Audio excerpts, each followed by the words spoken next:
तो आज हम बना रहे हैं रिकॉर्ड एक ही वीडियो को 6 बार रिकॉर्ड करने का। 6 बार लाइट जा चुकी है मेरे घर में। तो आज हम बात करेंगे कि स्मार्ट जो हीटर्स हैं वो कैसे मेंटेन कर पाते हैं ±0.2 डिग्री सेल्सियस का टेम्परेचर। तो मैंने इस वीडियो को चैप्टर्स में डिवाइड किया है। पहले हम प्रॉब्लम डिस्कस करेंगे, फिर हम सेंसर के बारे में जानेंगे, देन हम माइक्रो कंट्रोलर्स के बारे में जानेंगे और पावर मॉड्यूलेशन के बारे में जानेंगे। मेन पॉइंट जो है वो पीआईडी कंट्रोल का है। ठीक है, पूरी वीडियो जो है सबसे इम्पोर्टेंट पॉइंट पीआईडी कंट्रोल का ही है। देन प्रिडिक्शन जो एल्गोरिदम है उनके बारे में जानेंगे, मशीन लर्निंग, थर्मोस्टेट्स के बारे में जानेंगे, इंटरनेट ऑफ थिंग्स यानी कि आईओटी के बारे में जानेंगे और क्लाउड इंटेलिजेंस के बारे में जानकर कंक्लूजन पर आ जाएंगे। तो प्रॉब्लम की अगर बात करें तो चीप हीटर्स अच्छी परफॉर्मेंस क्यों नहीं देते? क्योंकि उनमें चीप सेंसर्स होते हैं, जैसे कि जिनका रेजोल्यूशन कम होता है। ठीक है, 0.5 सेल्सियस का ही रेजोल्यूशन होता है। जितना बड़ा रेजोल्यूशन उतना अच्छा हीटर। ठीक है, अगर इन रेजोल्यूशन कम होने से क्या फ़र्क पड़ता है कि स्लो सैम्पलिंग होती है और नॉइसी डाटा आता है।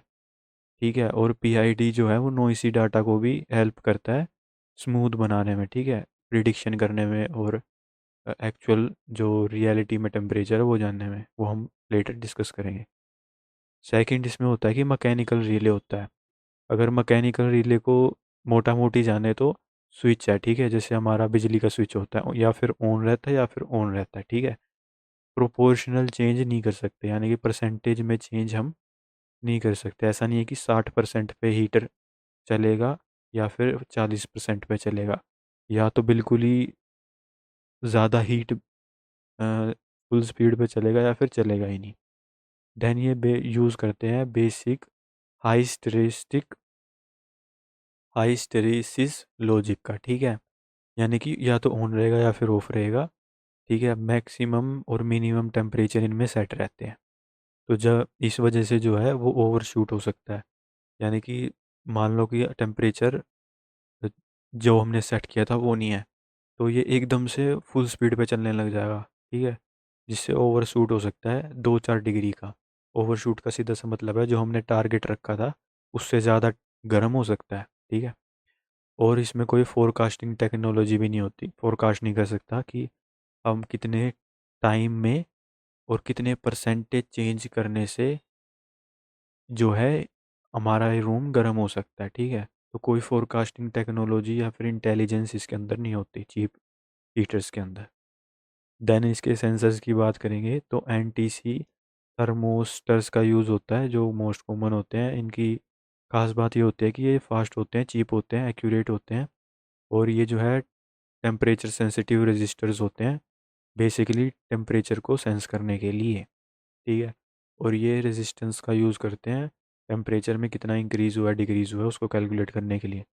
देन जो है डिजिटल सेंसर्स का भी यूज़ हो सकता है, जो DS18B20, EMP117, SHT31, इसके बारे में हम और ज़्यादा जानेंगे। अगर इनके मेन पर्पज़ की बात करें तो वो है कि ये 0.01 डिग्री सेल्सियस प्रिसीजन प्रोवाइड करते हैं। साथ ही में इनमें एडीसी होता है, एडीसी यानी कि एनालॉग टू डिजिटल कन्वर्टर। ठीक है, जो एनालॉग होता है सिग्नल वो रियल वर्ड होता है, और जो डिजिटल होता है वो कंप्यूटर समझता है। नॉइस फिल्टरिंग का मतलब है कि जो डेटा हम ले रहे हैं रियल वर्ल्ड से वो काफ़ी ज़्यादा नॉइजी होता है, उसमें एक्सट्रीम वैल्यूज़ होती हैं। उन एक्सट्रीम वैल्यूज़ को ये फ़िल्टर कर सकते हैं। तो जो TMP117 है उसी में 0.01 डिग्री सेल्सियस का रेजोल्यूशन है। ठीक है, यानी कि ये 0.01 डिग्री सेल्सियस का भी जो है डिफरेंस सेंस कर सकता है। देन नॉइज़ फिल्टरिंग की बात करें तो वो अवेलेबल नहीं है DS18B20 में। देन थर्मोफाइल IR की बात करें, यानी कि जो इंफ्रारेड का यूज़ करता है, ये इंफ्रारेड सेंसर होता है। ये इसका यूज़ केस क्या है कि अगर आपको किसी इंसान या ऑब्जेक्ट की बिना छुए उसका टेम्परेचर फाइंड करना है तो उसमें हेल्प हो सकती है। ठीक है, ये उसमें काम आता है। तो ये इंफ्रारेड का यूज़ करता है ठीक है। इंफ्रारेड ये छोड़ेगा और उससे डिटेक्ट करेगा कि ह्यूमन का कितना टेम्परेचर है, तो आपके हिसाब से रूम का टेम्परेचर चेंज करेगा, ठीक है। तो ये काफ़ी ज़्यादा हेल्प करता है डिटेक्शन में, ह्यूमन के हिसाब से ढालने में।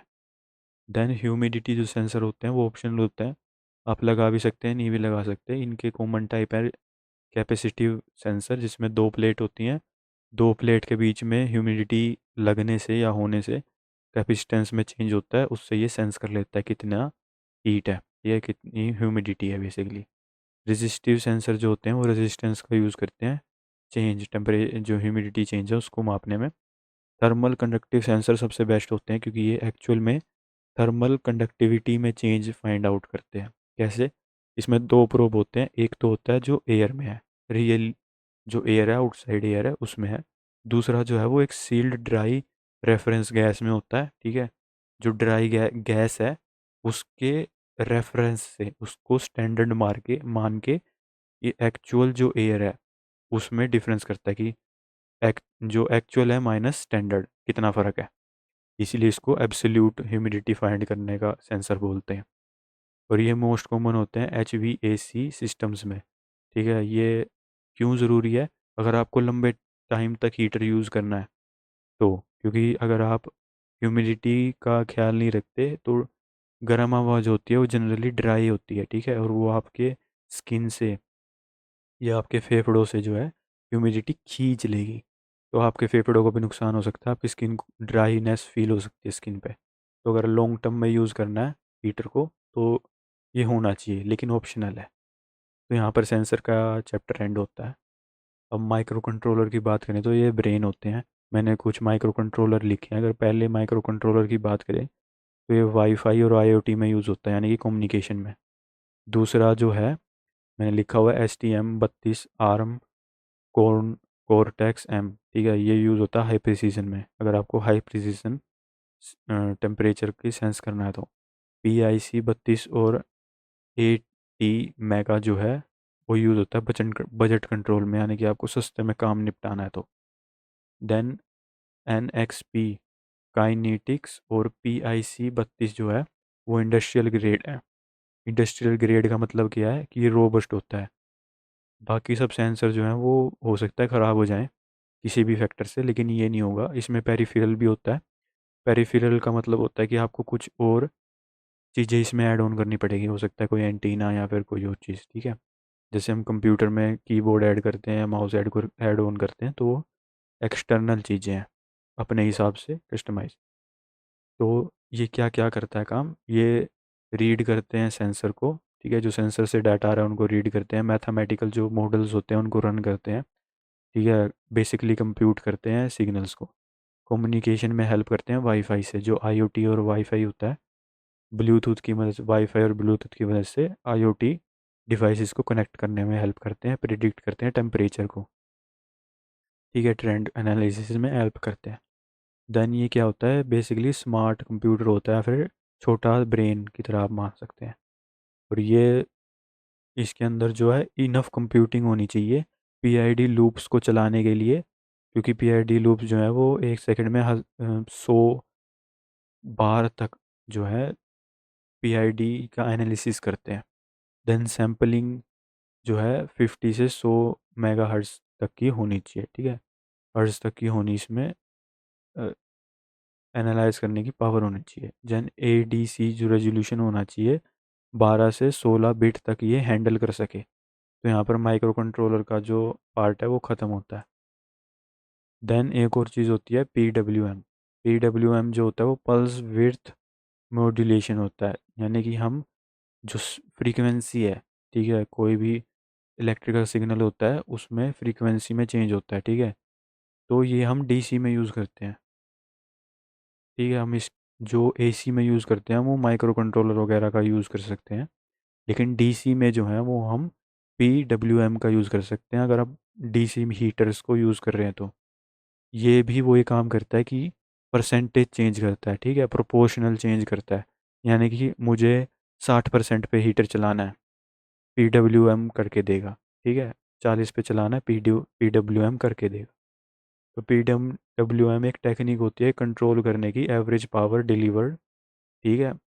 और कैसे चेंज करता है, जो विड्थ होती है पल्स की, ठीक है, यानी जैसे कि ये वोल्टेज में जो है चेंज नहीं करता, बल्कि विड्थ में करता है। विड्थ में यानी कि जो फ्रीक्वेंसी होती है, कोई भी फ्रीक्वेंसी होती है उसकी साइकिल, एक साइकिल होती है उसकी विड्थ घटाता, मोटाई घटाता या बढ़ाता है, जिससे परसेंटेज चेंज हम चेंज कर सकते हैं। कैसे कर सकते हैं, क्योंकि जितनी ज़्यादा आप विड्थ को बड़ा करेंगे, वो उतना परसेंट, उतने टाइम तक जो है खुला रहेगा वो गेट, ठीक है। इसमें भी ऑन ऑफ ही होता है, लेकिन उस वो टाइम डिलीवरी जो है वो इंक्रीज हो जाएगी, और उस टाइम डिलीवरी से हम परसेंटेज कैलकुलेट करते हैं। तो अगर सिंपल भाषा में बात करें तो वोल्टेज सेम रहेगी, करंट सेम रहेगा, जो चेंज होगा वो होगा टाइम पीरियड, टाइम में या फिर पीरियड में। तो टाइम और पीरियड से हम परसेंटेज, कितनी परसेंट हमें हीटर को चलाना है उसको कंट्रोल करते हैं हम PWM से। कैसे करते हैं, पल्स की विड्थ घटा या बढ़ाकर, ठीक है। जितनी ज़्यादा हम पल्स की विड्थ बढ़ाएंगे उतना ज़्यादा टाइम या फिर परसेंटेज बढ़ेगा, जितनी पल्स की विड्थ हम कम करेंगे उतना टाइम या फिर परसेंटेज, कितनी हमें परसेंटेज पावर हम यूज़ कर रहे हैं वो कंट्रोल करेंगे। तो यहाँ पर PWM का चैप्टर ख़त्म होता है। देन हम पावर मॉड्यूलेशन की बात करते हैं। तो पावर मॉड्यूलेशन का मतलब क्या होता है कि हम जो इलेक्ट्रिक करंट है उसको चेंज कर रहे हैं, ठीक है, जिसमें हम सॉलिड स्टेट रिले, जो एक स्विचिंग डिवाइस होता है, और इसमें कोई भी मूविंग पार्ट नहीं होता, ये साइलेंट होता है, फास्ट होता है और ड्यूरेबल होता है, ठीक है। सॉलिड स्टेट रिले का हम यूज़ इसलिए करते हैं क्योंकि ये स्विच ही होता है बेसिकली, ठीक है। और दूसरी चीज़ हम यूज़ कर सकते हैं TRIAC। ये क्या होता है, ठीक है, इसके बारे में जानते हैं। ये एक तरीके से फेज एंगल कंट्रोल होता है, ठीक है। इसमें क्या होता है कि हम AC में यूज़ करते हैं इसको, ठीक है, जिसमें AC करंट होता है। ये जो है वो ट्रिगर करता है AC करंट जो पास ना हो। जैसे कि अगर TRIA जो है ऑन है तो AC करंट पास नहीं होगा। अगर टी TRIAC जो है वो ऑफ है तो करंट पास होगा, ठीक है, बेसिकली ये है। और ये डिले करता है फायरिंग एंगल को। फायरिंग एंगल मैथमेटिकली फाइंड होता है, और ये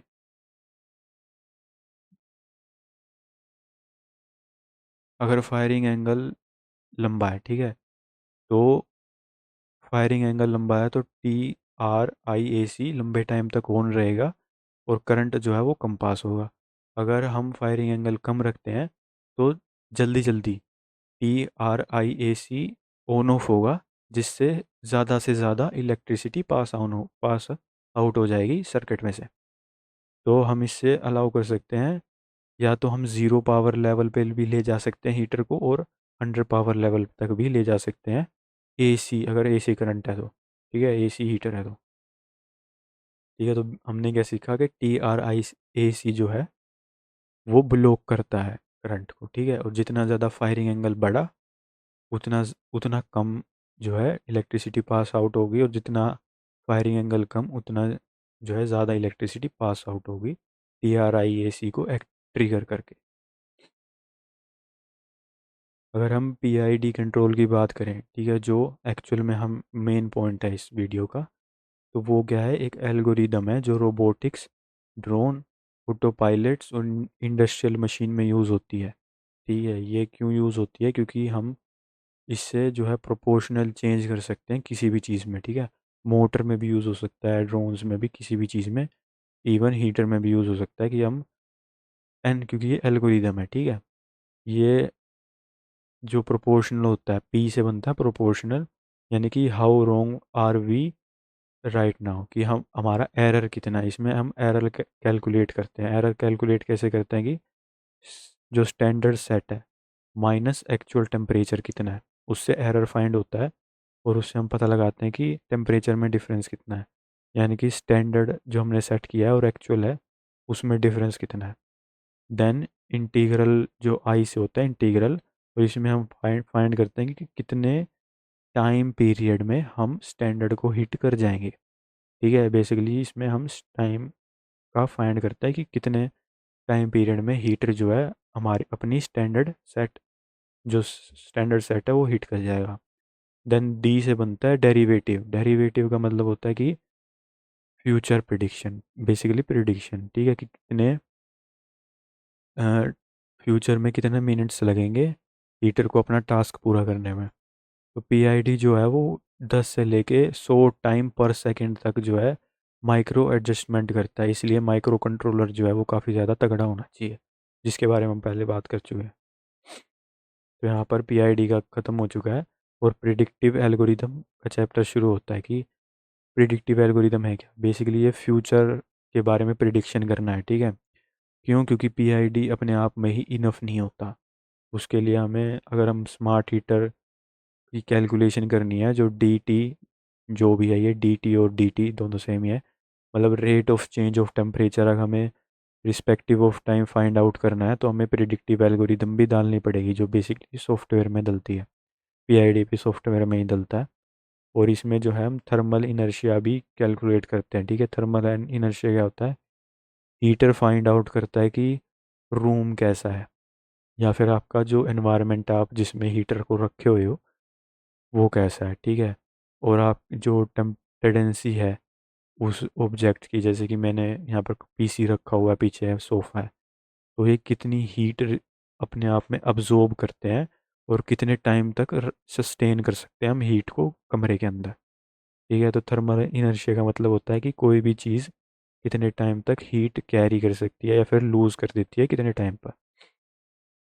जब हम देन हम कालमैन फिल्टर्स की बात करें तो ये भी एक तरीके की एल्गोरिदम होती है, जिसमें 2 स्टेप प्रोसेसिंग होती है। पहले में हम प्रिडिक्शन करेंगे पहले स्टेप में, दूसरे स्टेप में हम करेक्शन करेंगे, और ये साइकिल रिपीट होती रहती है बार बार बार बार बार बार, ठीक है। यानी कि हम प्रिडिक्शन करेंगे, प्रिडिक्शन अगर रॉन्ग होगी तो उसको करेक्ट करेंगे, फिर प्रिडिक्शन करेंगे, ठीक है, और ज़्यादा, ताकि जब तक कि जो नॉइजी सेंसर डाटा है, बेसिकली जो सेंसर में से नॉइजी डाटा आ रहा है, यानी कि जिसमें एक्सट्रीम वैल्यू है, जब तक कि डाटा स्मूथ नहीं हो जाता।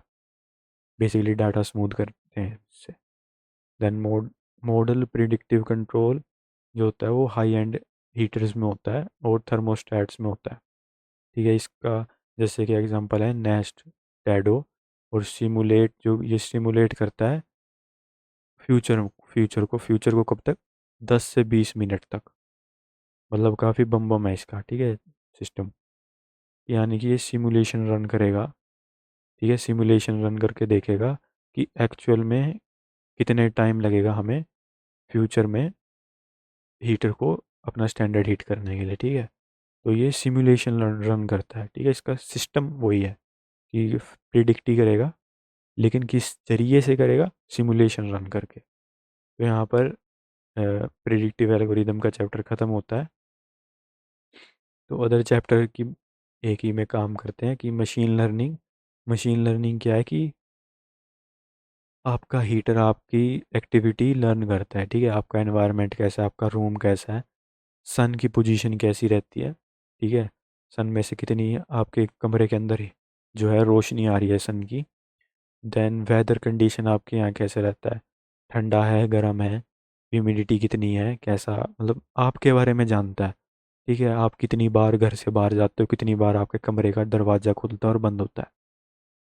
देन और मशीन लर्निंग भी एक तरीके की एल्गोरिदम ही है। आईओटी और क्लाउड जो है वो यूज़ करते हैं वाईफाई, ब्लूटूथ, थ्रेड का या फिर जिंग बिंग का, जिंग भी जो भी है ये, डेटा गैदर करने के लिए, ठीक है, अपडेट करने के लिए अपने आप को, हीटर को, मतलब सॉफ्टवेयर अपडेट होते हैं उसको करने के लिए, और इंटरकनेक्ट करने के लिए हर चीज़ को। आपका फ़ोन कनेक्ट हो सकता है आपके हीटर से, आपका टीवी कनेक्ट हो सकता है आपके हीटर से, ठीक है, आपका रिमोट या फिर कोई भी चीज़ ऐसी जो इंटरनेट से कनेक्टेड है, वो आप कंट्रोल कर सकते, मतलब उससे आप कंट्रोल कर सकते हैं हीटर को। इसलिए आईओटी और क्लाउड इम्पोर्टेंट है, और ये एनर्जी ऑप्टिमाइजेशन करता है, ठीक है। तो यही था इस वीडियो के लिए। Thank you for watching this video.